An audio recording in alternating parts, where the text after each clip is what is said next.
Hello friends, Radhe Radhe. આજની recipe છે મગજની લાડુની, અને એને ચણાના લોટના પણ લાડવા કહેવાય છે.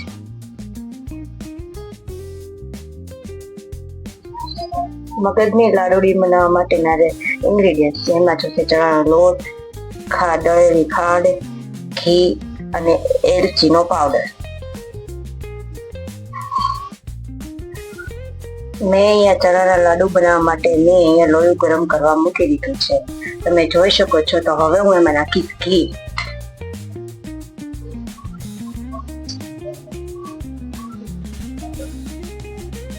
મેં અત્યારે થોડુંક નાખ્યું છે, જો હોય તો તમે વધારે પણ લઈ શકો છો.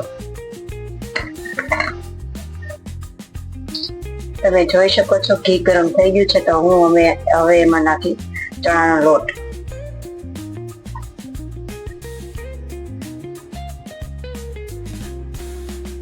હવે આને સરખી રીતના મિક્સ કરીને એને સાતળશું આપણે.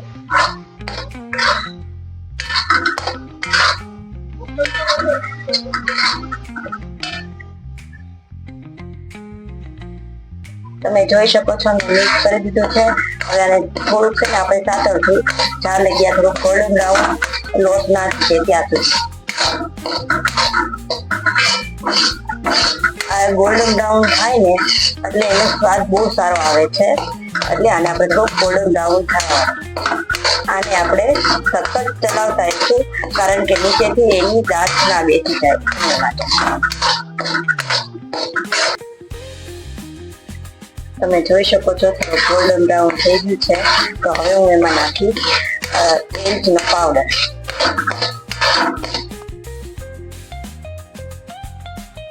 એલચીનો પાવડર નાખ્યા બાદ આપણે થોડુંક હલાવી લઈશું. એલચીનો પાવડર મિક્સ કરી દીધો છે. તો હવે આમાં થોડીક દળેલી ખાંડ નાખશું. તમારા ઘરમાં જે પ્રમાણે ગળું ખાતો હોય એટલી એ પ્રમાણે તમે ખાંડ લઈ શકો છો.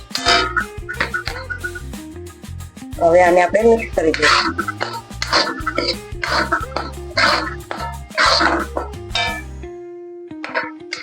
તમે જોઈ શકો છો ખાંડને વ્યવસ્થિત રીતે મિક્સ કરી દીધું છે. તો હવે આને આપણે એક પ્લેટમાં કાઢીને આને ઠરવા મૂકી દઈશું.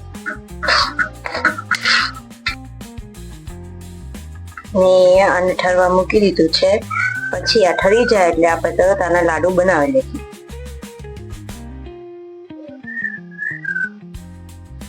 ઠરી ગયા બાદ મેં અહીંયા મોદકના શેપમાં, સ્ટારના શેપમાં અને આ હાર્ટના શેપમાં મેં એને બનાવી નાખ્યા છે. આ શેપ બનાવવાનું કારણ એ છે કે બાળકોને અમુક મીઠાઈ નથી ભાવતી, એના કારણે એ લોકો ખાતા નથી. પણ આ બહુ હેલ્ધી છે અને એ લોકો માટે બહુ સારી છે. એટલા માટે મેં અહીંયા સ્ટાર અને હાર્ટ શેપ ને ચોકલેટના શેપ મેં આપ્યા છે, જેથી કે બાળકો ચોકલેટ સમજીને આ ખાય.